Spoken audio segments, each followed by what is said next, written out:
Dans cette quatrième partie du cours,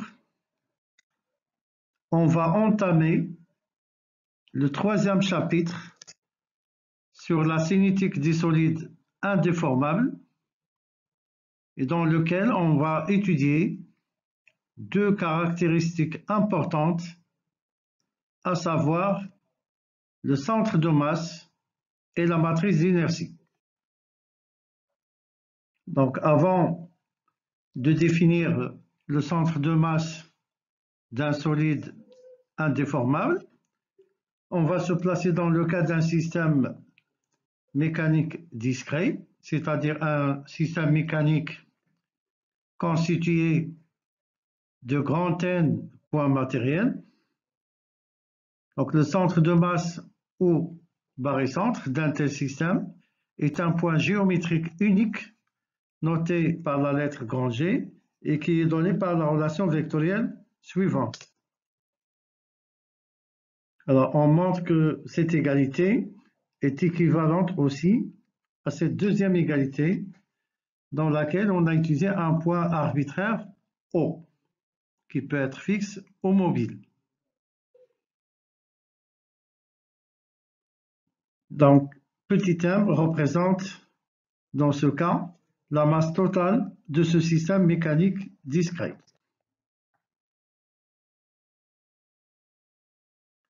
Alors, dans le cas où les masses élémentaires sont identiques, les relations précédentes deviennent plus simples, comme le montre cette égalité, ou bien la deuxième égalité qui donne la position du centre de masse par rapport à un point arbitraire O. Pour définir maintenant le centre de masse d'un solide indéformable, considéré comme un système continu, on doit appliquer le changement de notation suivant. C'est-à-dire, par rapport aux relations précédentes, on doit par exemple changer premièrement la notation M indice I, qui représente la masse élémentaire dans le système mécanique discret, par la notation D de M, qui signifie la quantité de matière qui se trouve dans un élément de volume D de V de centre 1 point P du solide en question. Deuxièmement, on change le symbole de la sommation discrète par le symbole de la sommation continue qu'on appelle symbole d'intégration, où grand D représente le domaine géométrique occupé par le système continu ou bien le solide indéformable. Alors dans ce cas, le centre de masse est défini par l'égalité suivante, ou bien en utilisant un point arbitraire O, comme dans le cas d'un système discret.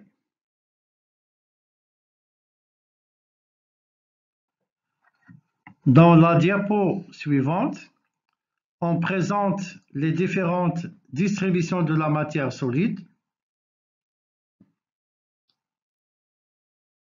où lambda, sigma et ρ représentent respectivement la masse linéique, la masse surfacique et la masse volumique des solides indéformables. Donc il faut bien noter que dans le cas général, ces trois caractéristiques dépendent du point M du solide en question. Dans le cas d'un solide homogène, les trois caractéristiques définies précédemment deviennent constantes en tout point du solide indéformable et qui sont données par les relations suivantes.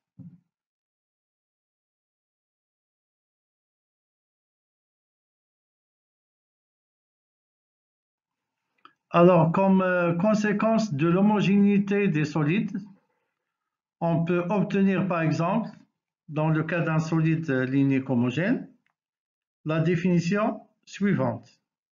Donc, il s'agit ici d'une formule purement géométrique qui permet de déterminer la position du centre de masse d'un tel solide. Donc, cette égalité permet aussi d'avoir les coordonnées cartésiennes de ce centre de masse si on travaille avec la base cartésienne. Alors, par analogie, dans le cas d'un solide surfacique homogène, on obtient ces relations.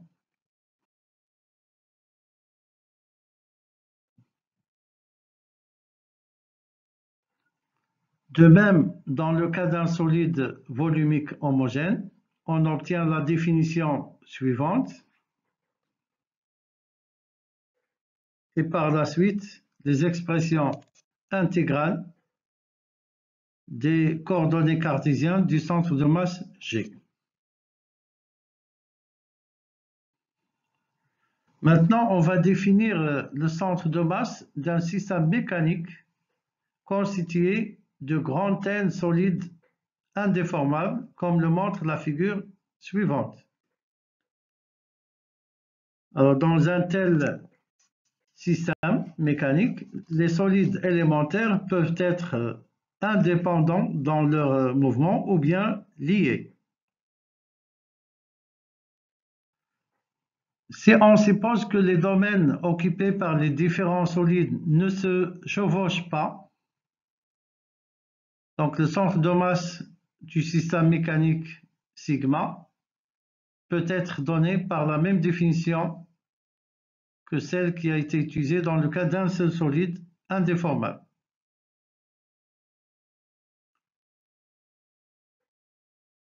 Donc le domaine D ici, c'est l'union des différents domaines, D1, D2 jusqu'à D indice N. Et l'intégrale sur le domaine total peut être écrite comme la somme des différentes intégrales élémentaires. Alors, petit m ici représente la masse totale du système mécanique. Alors, si on ajuste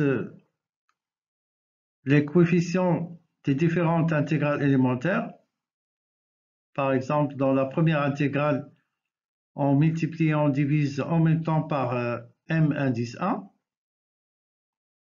et ainsi de suite. Donc, ceci permet de faire apparaître les vecteurs position des différents centres de masse, G1, G2 jusqu'à G indice N. Et la définition du centre de masse dans ce cas devient identique à la définition du centre de masse de grand N points matériels.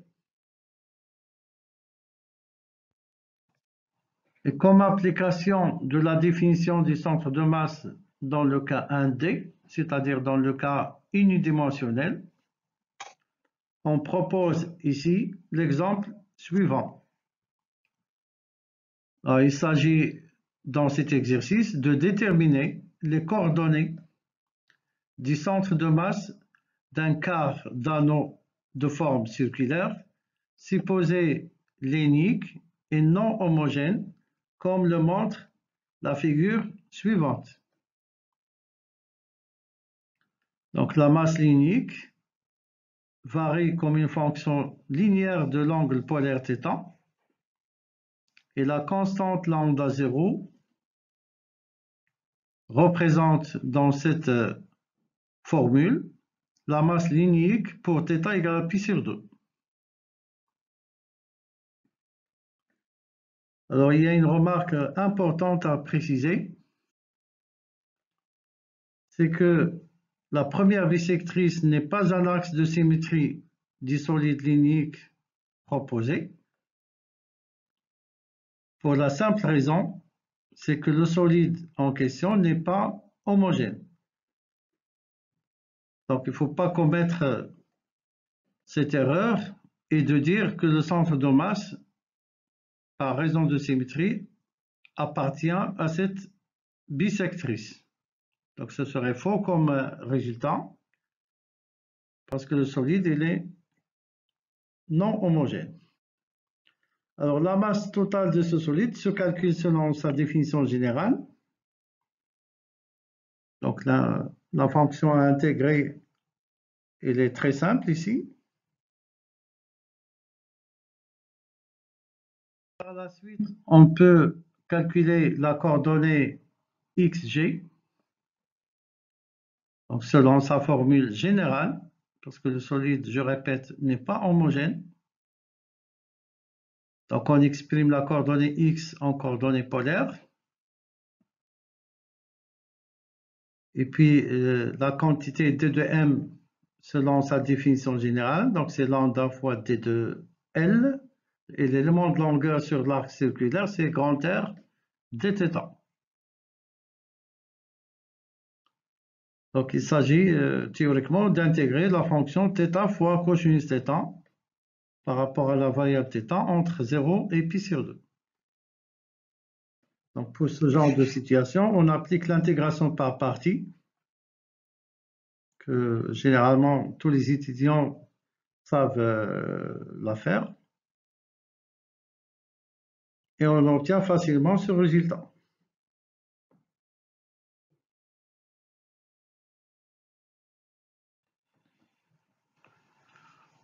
De même, on peut calculer la coordonnée YG selon sa définition générale. Donc la coordonnée cartésienne Y est égale à grand R sinus θ. Et théoriquement, ça revient à intégrer la fonction θ fois sinus θ par rapport à la variable θ entre les bornes 0 et pi sur 2. Alors encore une fois, on doit appliquer l'intégration par partie et on obtient facilement le résultat suivant. Et là, on voit clairement que les coordonnées xg et yg ne sont pas tout à fait égales.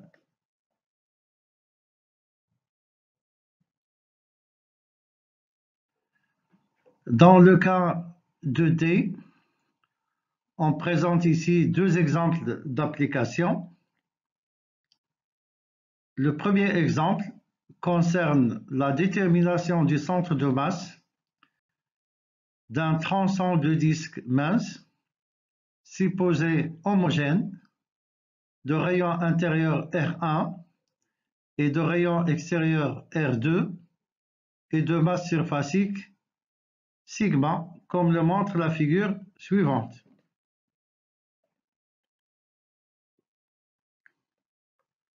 Donc la géométrie de ce solide est définie par les deux rayons R1 et R2 ainsi que l'angle d'ouverture alpha.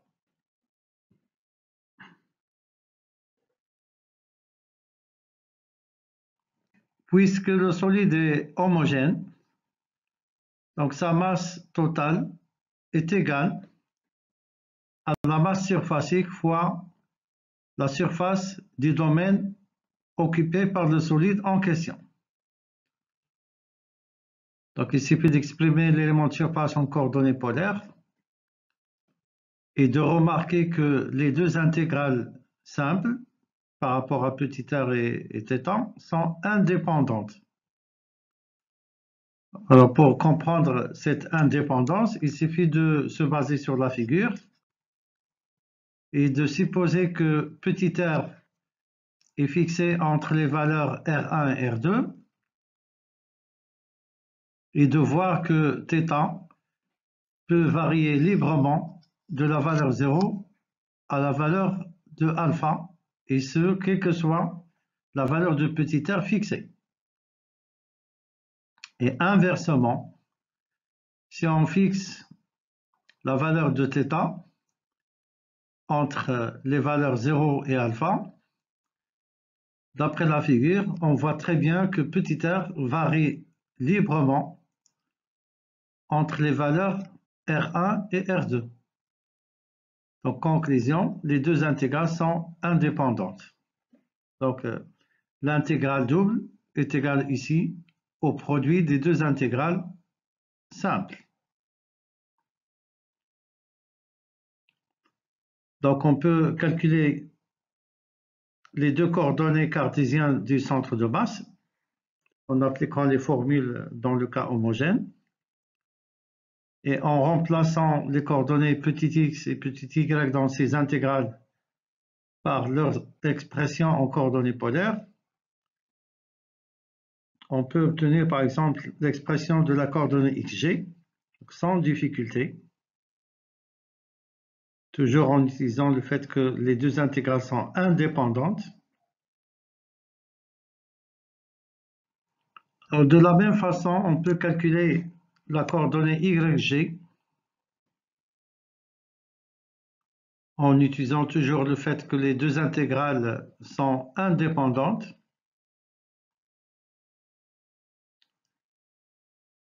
Donc les deux coordonnées dépendent explicitement des deux rayons et de l'angle alpha.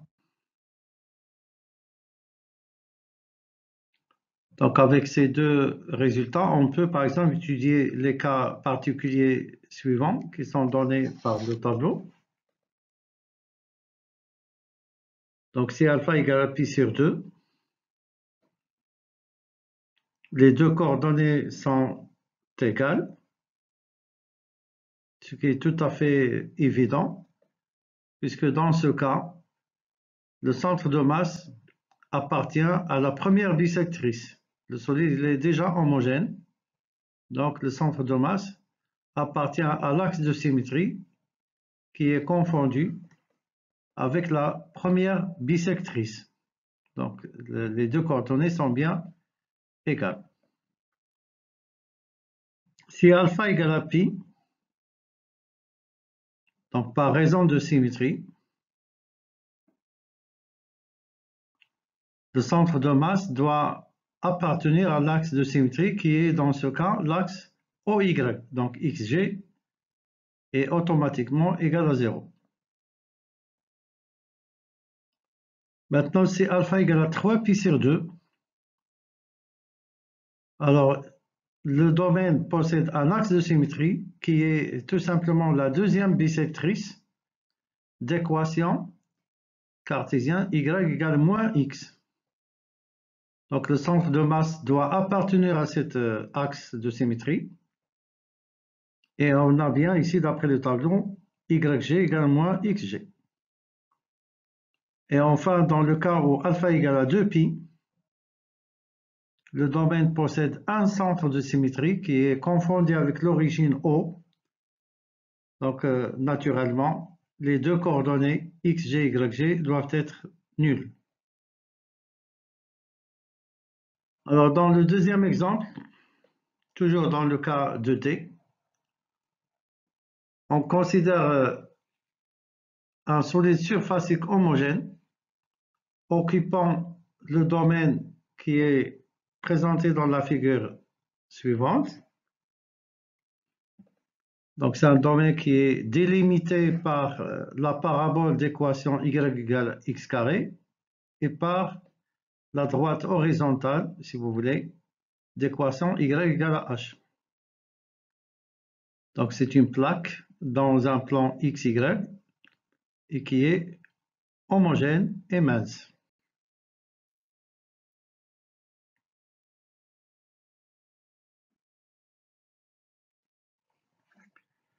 Pour déterminer les coordonnées cartésiennes du centre de masse du solide proposé, on doit calculer tout d'abord la surface du domaine occupé par ce solide.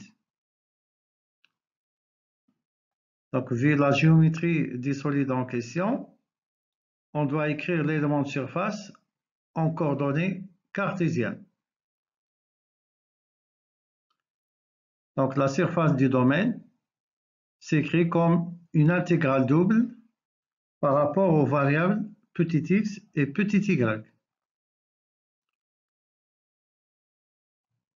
Alors, contrairement à l'exemple précédent, les deux intégrales simples sont ici dépendantes, c'est-à-dire liées. Alors, pour comprendre cette dépendance, on va utiliser la figure suivante. Et si on se fixe y entre les valeurs qui lui sont autorisées suivant l'axe y, c'est-à-dire la valeur 0 et la valeur de la hauteur grand H, donc pour y fixé entre ces deux valeurs, on voit très bien que petit x varie entre deux valeurs opposées et qui dépendent de y, c'est-à-dire entre moins racine carrée de y et plus racine carrée de y. Donc les bornes de l'intégrale par rapport à la variable x dépendent de la valeur y fixée.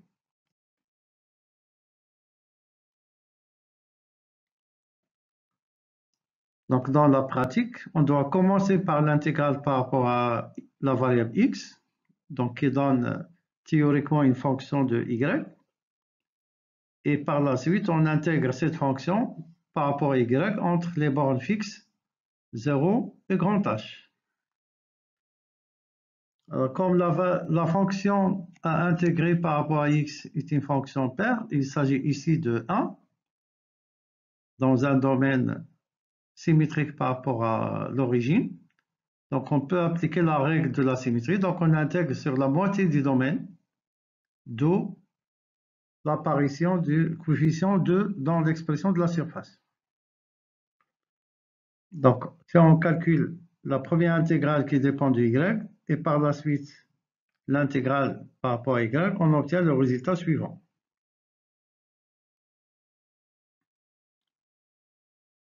Donc, on peut par la suite calculer la coordonnée YG selon sa définition dans le cas homogène.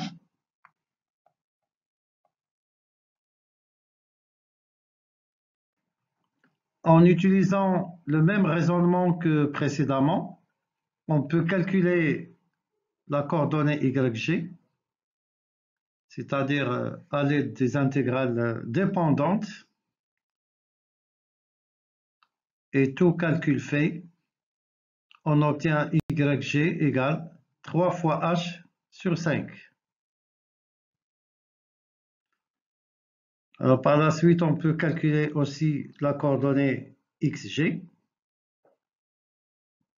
Et là, il faut remarquer que la fonction qu'il faut intégrer par rapport à la variable x est une fonction impaire dans un domaine symétrique, ce qui fait que la coordonnée xg elle est égale à 0. Et ça, c'est un résultat évident, puisque le domaine d'étude possède comme axe de symétrie l'axe OY. Dans le cas 3D, on présente ici deux exemples d'application. Le premier exemple concerne la détermination du centre de masse d'une demi-sphère volumique et homogène, comme le montre la figure ci-dessous. Donc, c'est une demi-sphère supérieure par rapport au plan OX, OY.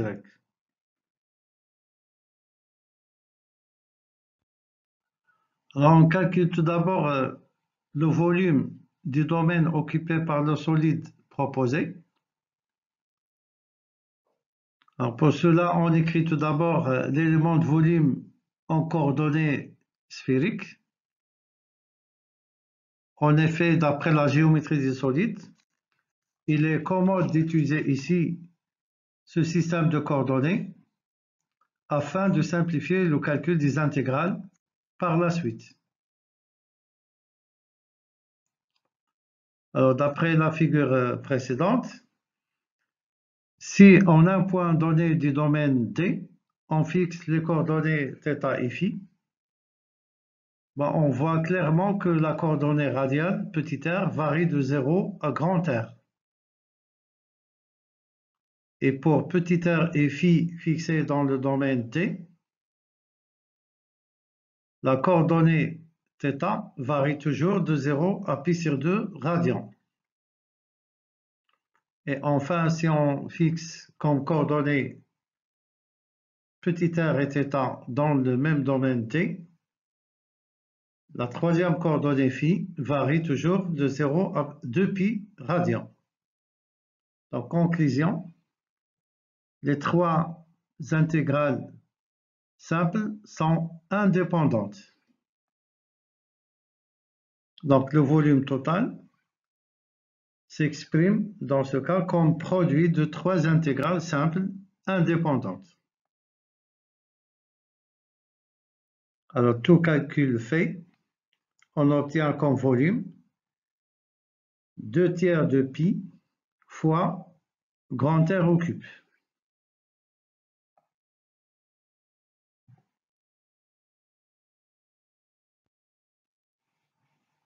Alors, les coordonnées du centre de masse du solide étudié dans cet exercice sont données selon leur formule dans le cas homogène.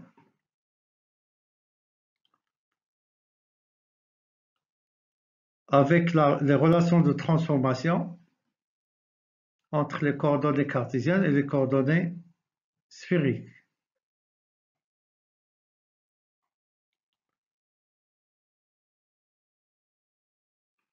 Donc, en exprimant les coordonnées cartésiennes en fonction des coordonnées sphériques, on obtient pour la coordonnée xg la valeur 0, car l'intégrale par rapport à la variable phi est nulle. De même, la coordonnée yg est nulle puisque l'intégrale par rapport à la variable phi est nulle aussi. Et enfin, zg qui est égal ici à 3/8 du rayon grand R. Donc, ce résultat est évident puisque, d'après la figure, le solide possède comme axe de symétrie l'axe OZ. Donc, c'est évident qu'on trouve xg égale à yg égale à 0. Dans le deuxième exemple, et toujours dans le cas tridimensionnel, on veut déterminer le centre de masse d'un solide volumique et homogène situé entre le plan horizontal d'équation z égale à h et le paraboloïde de révolution d'équation z égale à ρ au carré, où ρ est la première coordonnée du système de coordonnées cylindrique. Alors, la figure suivante représente le solide en question. Donc, il s'agit d'un solide qui possède l'axe OZ comme axe de symétrie. Donc, on peut prévoir déjà que le centre de masse soit sur cet axe. Ça veut dire que les coordonnées xg, yg doivent être absolument nulles.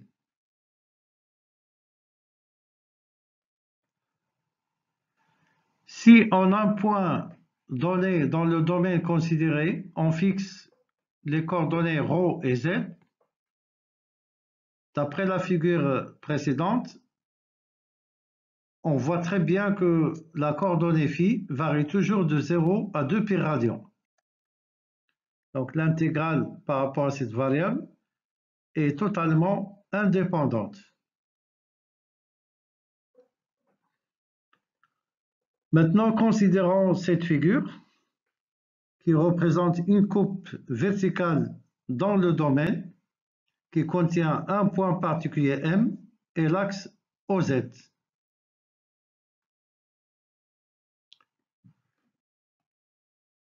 D'après cette deuxième figure, si on fixe la coordonnée Z dans l'intervalle qui lui est autorisé suivant l'axe OZ, c'est-à-dire l'intervalle 0h, on remarque que ρ varie toujours de 0 à racine carrée de Z. Parce que la valeur limite elle est donnée ici, dans ce plan, par l'équation de la parabole d'équation z égale ρ carré. N'oublions pas que ρ est une coordonnée toujours positive, donc il doit varier de 0 jusqu'à sa valeur limite, racine carrée de z.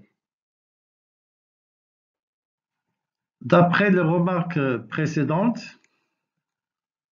on peut calculer le volume des solides à partir de l'expression de l'élément de volume en coordonnées cylindriques de la façon suivante.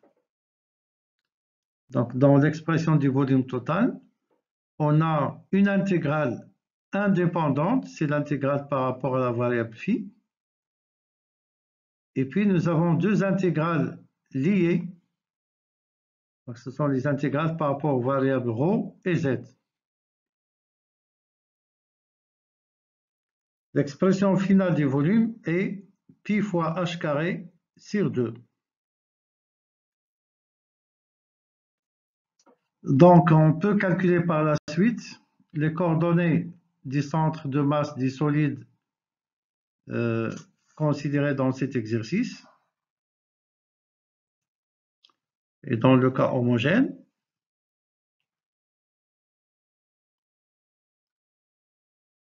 donc on doit utiliser certainement les relations de transformation entre les coordonnées cartésiennes et les coordonnées cylindriques.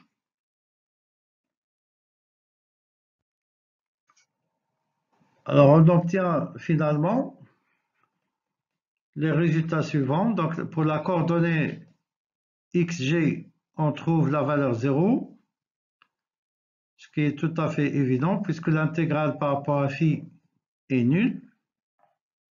De même, la coordonnée yg est aussi égale à 0 pour la même raison, c'est-à-dire l'intégrale par rapport à la variable phi est nulle.